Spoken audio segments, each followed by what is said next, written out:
Hello, Priory students. Thank you for joining me. I'm going to talk to you a little bit about speech and language therapy and English skills. So just bear with me whilst I share my screen. There we go. Okay. So my name's Amika, or Amy Davis, and I'm a highly specialist speech and language therapist based here in Shrewsbury. And we'll talk a little bit about how English skills come into our role. So first of all, what is speech and language therapy? So the work that we do is really wide-ranging and really broad, which is why most of us get very excited about it and really enjoy our jobs. And that's what you want from life, really, isn't it? To really love the work that you do. So we can work with people from babies all the way up to elderly adults and anywhere in between. So for instance, I tend to work with the later part of primary school and secondary age up to young adults, whereas my colleagues work with early years. So it can be a real mix. And then, of course, we know people that work with adults. In fact, I used to work with adults and elderly adults. So we might be supporting speech. And often when I say that I'm a speech and language therapist, people hone in on that speech side, but actually it's much broader than that. We need to think about speech, our language, which is both understanding and expression, and also our communication, our conversation skills, how we use our body language to be effective communicators. And also, this often surprises people, but we also work with people with eating, drinking, and swallowing difficulties. Because we learn in our degree, in our training, we learn a lot about neurology, so the brain, and also the anatomy of the head and neck. And that's where we have our swallowing difficulties. So it made sense for us to work with those people as well. It's often quite closely linked to speech difficulties. So who do we work with? Like I said earlier, that's really broad. So for instance, I specialize in working with people with autism, learning disability, language disorders, selective mutism, and social, emotional, and mental health needs. But you can see that list there. It can be any of those things. So speech difficulty, our sound system, which is phonology difficulties, articulation, which is the movement of the muscles to be able to articulate those sounds. We might be working with adults that have had a stroke or a head injury or motor neuron disease or even dementia. So there's many, many different people that we work with in our role. So how do we use English in our work? It's actually really key in our work. We wouldn't be able to be speech and language therapists without good English skills. So spoken language, we have to be really good at adapting our communication. So that might be that we need to adapt our communication to work with our clients. So if somebody has difficulties with understanding, we might need to reduce our language to using just a few words and making it really concrete for them to be able to understand. But then we might need to have to feed back to teachers or the SENCOs or the parents and families, or then to medical staff. So there's really different levels of people that we're working with there, and we have to switch our communication style depending on who we're talking to. Got a quick slide there of a multidisciplinary team meeting. So we've got lots of different professionals here. We've got speech and language therapists, educational psychologists, psychotherapists, physio, OT, so a real range there. So you do come into contact with lots of different people. It's a really interesting job. We also need to use written language a lot. A bit like doctors, we have to write clinical notes after every session that we've seen a client or somebody linked to that client. We have to write them within 24 hours by law. But we also need to write reports. Sometimes the report might be for family, or it might be for a school, or it might actually be for a tribunal, or it might be for medical staff in a hospital. So again, a bit like with our spoken language, we need to adapt our written style to meet the needs of the person that will be reading it. We also write therapy programs and instructions for therapy. So people need to be able to understand what they've got to do. So we have to make sure that that's really clear. We might be writing training packages or letters, might be to a GP, or it could be to anybody really, it could be to family. So again, we need to consider the reader in all of that.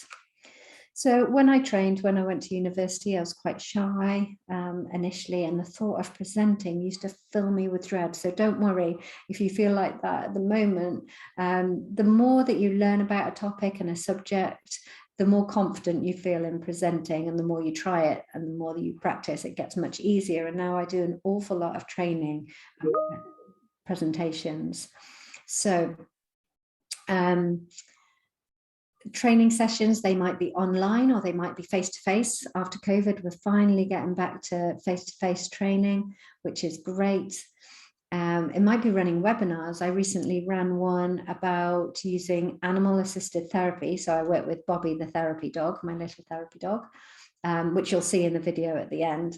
And she understands Makaton signs. Some of you might have heard of Makaton, Mr. Tumble, something special, maybe. You might have seen people on Strictly Come Dancing signing recently. So I'm a Makaton tutor, and so I was running a webinar to a few hundred people about doing that.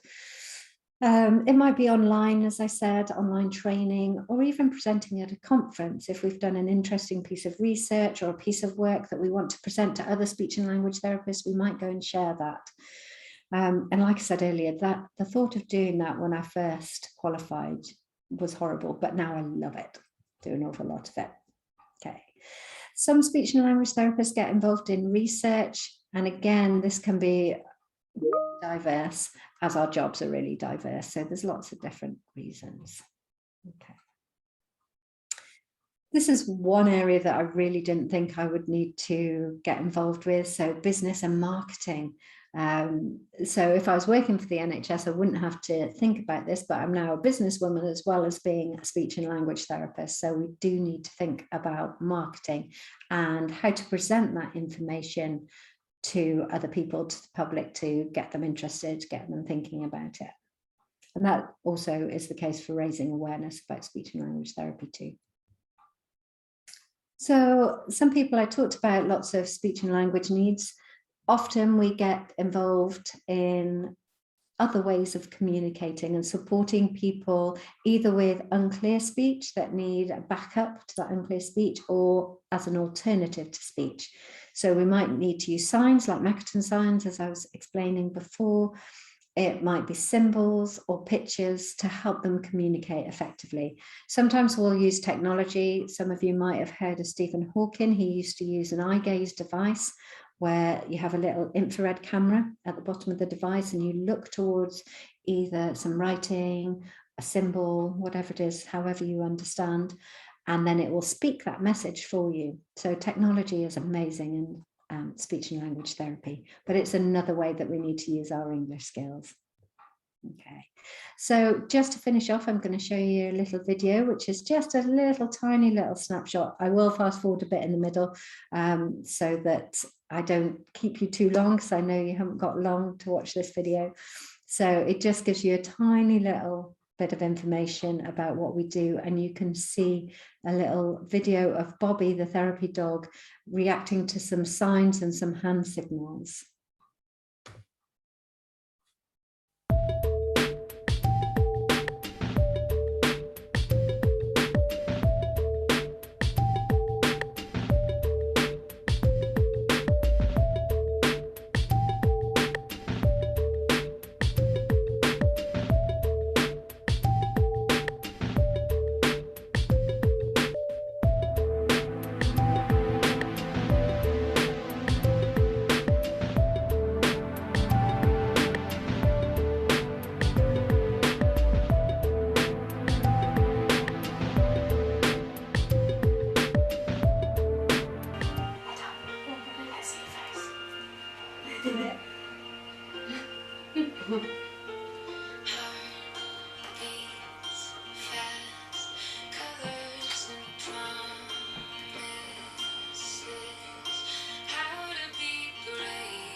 fast forward this tiny bit.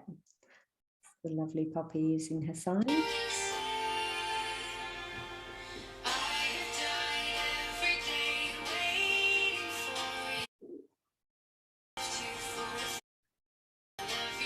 Told you it goes on a while. There we go.